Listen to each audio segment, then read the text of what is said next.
शहरों का विकास एक बुरी बात है, मानव जाति और दुनिया के लिए दुर्भाग्यपूर्ण। गांवों का खून वो सीमेंट है जिससे शहरों की इमारतें बनी हैं। महात्मा गांधी के ये शब्द आज भी उतने ही प्रासंगिक लगते हैं। बिल्कुल। नमस्कार, और हमारी आज की इस खास चर्चा में आपका स्वागत है। आज हम एक ऐसे विषय पर बात करने जा रहे हैं जो सीधे भारत की आत्मा यानी इसके गांव से जुड़ा है। जी।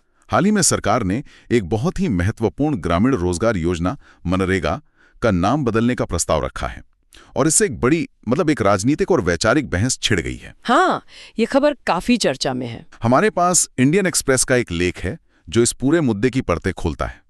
तो आज का हमारा मिशन है इस नाम परिवर्तन के पीछे की राजनीति को समझना, गांधी जी के ग्राम स्वराज के सपने को फिर से याद करना, और ये जानना कि आजादी के इतने सालों बाद भी यह सपना अधूरा क्यों है। और यूपीएससी उम्मीदवारों के लिए तो ये विषय गवर्नेंस और गांधीवादी दर्शन के लिहाज से बहुत ही जरूरी है। सही कहा।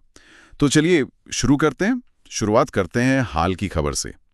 कांग्रेस अध्यक्ष मल्लिकार्जुन खड़गे ने मनरेगा का नाम बदलकर विकसित भारत गारंटी फॉर रोजगार एंड आजीविका मिशन ग्रामीण या वीबी ग्राम जी करने की तीखी आलोचना की है। जी। उनका सीधा आरोप है कि ये गांधी जी का नाम लोगों की याद से मिटाने और ग्राम स्वराज की सोच को ही खत्म करने की कोशिश है।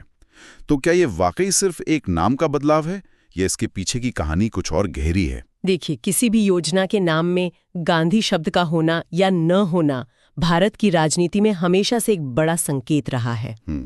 लेकिन इस विवाद को समझने के लिए हमें थोड़ा पीछे जाना होगा। ये योजना हमेशा से महात्मा गांधी के नाम पर नहीं थी। अच्छा। जी।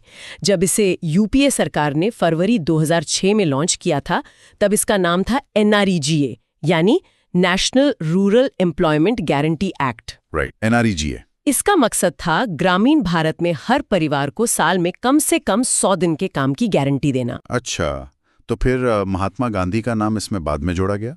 जी हाँ, करीब 3.5 साल बाद 2 अक्टूबर 2009 को गांधी जयंती के दिन तब इसमें महात्मा गांधी का नाम जोड़ा गया और ये MGNREGA बन गया। एक प्रतीकात्मक कदम। बिल्कुल।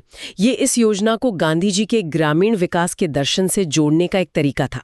अब दिसंबर 2025 में केंद्र सरकार ने इस योजना को एक नए विधेयक के जरिए बदलने का प्रस्ताव रखा है, जिसका नाम होगा वीबी ग्राम जी, और यहीं से सारा विवाद शुरू होता है। तो इस नए वीबी ग्राम जी में नाम के अलावा और क्या बदल रहा है? क्या सिर्फ गांधी जी का नाम हटाना ही मुद्दा है या योजना के काम करने के तरीके में भी कोई बड़ा बदलाव है? नहीं, लेख के मुताबिक इसमें 2 बड़े और महत्वपूर्ण बदलाव प्रस्तावित है। क्या है वो? पहला, काम के दिनों की संख्या बढ़ाई जा सकती है, जो सुनने में तो अच्छा लगता है, लेकिन जो दूसरा बदलाव है वो ज्यादा विवादास्पद है। अच्छा। इसमें योजना को फंड करने के लिए राज्य सरकारों की हिस्सेदारी बढ़ाने का प्रस्ताव है, और इसकी काफी आलोचना हो रही है। मतलब केंद्र अपना वित्तीय बोझ राज्यों पे डाल रहा है? एक तरह से हाँ। कई राज्यों का कहना है कि उनके पास पहले से ही फंड्स की कमी है, और ऐसे में ये योजना का स्केल और प्रभाव दोनों कम कर सकता है। समझ गया। तो मामला सिर्फ नाम का नहीं बल्कि पैसे और नियंत्रण का भी है। कांग्रेस का आरोप है कि सरकार गांधी के ग्राम स्वराज के विचार पर हमला कर रही है। लेकिन एक सवाल मन में आता है। जी, पूछिए।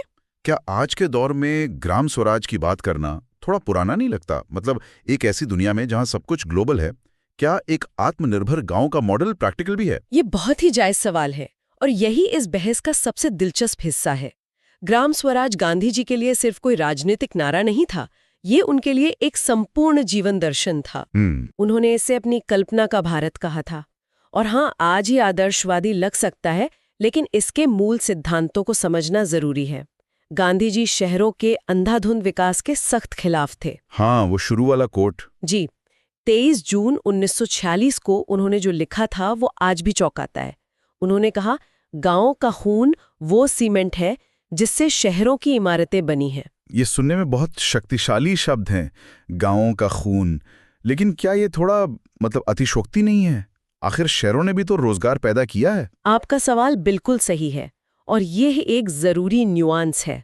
गांधी जी विकास के खिलाफ नहीं थे, वो उस विकास के मॉडल के खिलाफ थे जिसमें गांव सिर्फ शहरों के लिए कच्चे माल और सस्ते श्रम का स्रोत बनकर रह जाएं। अच्छा।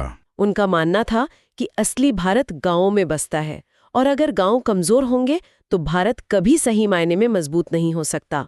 और उन्होंने ये सिर्फ कहा नहीं, करके भी दिखाया। 1917 का चंपारण सत्याग्रह या महाराष्ट्र में उनका सेवाग्राम आश्रम। सेवाग्राम, हाँ वो तो एक आत्मनिर्भर समुदाय का प्रयोग था। बिल्कुल। तो उनकी कल्पना में ये आत्मनिर्भर गांव, ये ग्राम स्वराज दिखता कैसा था? क्या सिर्फ खेती और चरखा चलाने तक सीमित था? नहीं, बिल्कुल नहीं। उनकी कल्पना बहुत विस्तृत थी। उन्होंने 26 जुलाई 1942 को अपने पत्र हरिजन में लिखा था, ग्राम स्वराज का मेरा विचार यह है कि ये एक पूर्ण गणराज्य है। एक पूर्ण गणराज्य? जी, जो अपनी जरूरी चीजों के लिए अपने पड़ोसियों पर निर्भर नहीं है।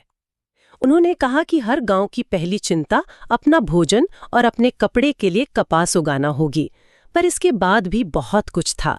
गांव का अपना स्कूल होगा, थिएटर होगा, अपनी पानी की व्यवस्था होगी। एक पूर्ण गणराज्य यानी एक छोटा सा देश, और इसका शासन कैसे चलता? क्या कोई मुखिया होता? नहीं, यही तो सबसे क्रांतिकारी बात थी।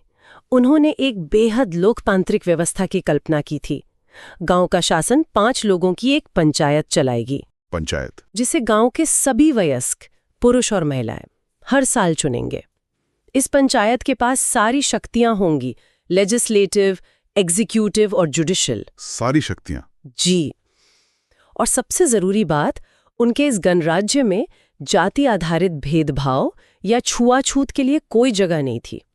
ये व्यक्तिगत स्वतंत्रता पर आधारित एक आदर्श लोकतंत्र था। मतलब गांधी जी सिर्फ एक आत्मनिर्भर गांव की नहीं, बल्कि एक पूरे गणराज्य की बात कर रहे थे। ये तो एक बहुत ही क्रांतिकारी विचार था। फिर भी आज हम इससे कोसों दूर हैं। आजादी के 75 साल बाद भी हमारे 6.74 लाख गांव आत्मनिर्भर होने के बजाय शहरों पर और ज्यादा निर्भर हो गए हैं। कहां चूक हो गई? देखिए, इसकी वजह बहुत बहुत गहरी और जटिल है। जी। ये किसी एक सरकार या एक नीति की नाकामी नहीं है। तो फिर क्या है? आजादी के तुरंत बाद हमारे नेताओं के सामने एक टूटा हुआ गरीब देश था। उस समय की प्राथमिकता थी तेजी से औद्योगिकीकरण करना, बड़े बड़े बांध बनाना, फैक्ट्रियां लगाना। नेहरू का मॉडल। हाँ, जो सोवियत यूनियन से प्रेरित था, जिसमें भारी उद्योगों पर जोर दिया गया। ये उस समय की जरूरत भी समझी जा रही थी, लेकिन इसका एक अनचाहा नतीजा ये हुआ कि विकास का सारा ध्यान शहरों पर केंद्रित हो गया और गांव पीछे छूटते चले गए। हाँ, एक तरह से कह सकते हैं, शहरी और ग्रामीण भारत के बीच की खाई चौड़ी होती गई। लोगों ने बेहतर शिक्षा, स्वास्थ्य और रोजगार के लिए शहरों की तरफ पलायन करना शुरू कर दिया, जो आज तक जारी है। बिल्कुल। और आंकड़े खुद कहानी बताते हैं। लेख के मुताबिक 1960 में भारत की करीब 82% आबादी गांव में रहती थी। आज ये आंकड़ा घटकर लगभग 65% रह गया है। ये तो बहुत बड़ा बदलाव है। बहुत बड़ा। ये एक बहुत बड़ा सामाजिक और जनसांख्यिकीय बदलाव है। लेकिन ऐसा तो नहीं है कि गांव के लिए कुछ किया ही नहीं गया। जमींदारी प्रथा खत्म की गई, बाद में जवाहर रोजगार योजना जैसी स्कीमें भी आईं, फिर भी पलायन क्यों नहीं रुका? नीतियां तो बनी, लेकिन उनका असर सीमित रहा। जमींदारी उन्मूलन एक बड़ा कदम था, पर भूमि सुधार आधे अधूरे तरीके से लागू हुए। और दूसरी समस्या ज्यादा बुनियादी थी। जब तक गांवों में अच्छे स्कूल, अच्छे अस्पताल और सामाजिक सम्मान नहीं होगा, लोग शहरों की तरफ भागेंगे ही। जाति आधारित भेदभाव ने इस पलायन को और तेज किया। सही बात है। और आज क्या स्थिति है? 1992 में 73वां संवैधानिक संशोधन हुआ, जिसने पंचायती राज को संवैधानिक दर्जा दिया। ये तो सीधे सीधे गांधी जी के पंचायत वाले विचार को लागू करने जैसा था।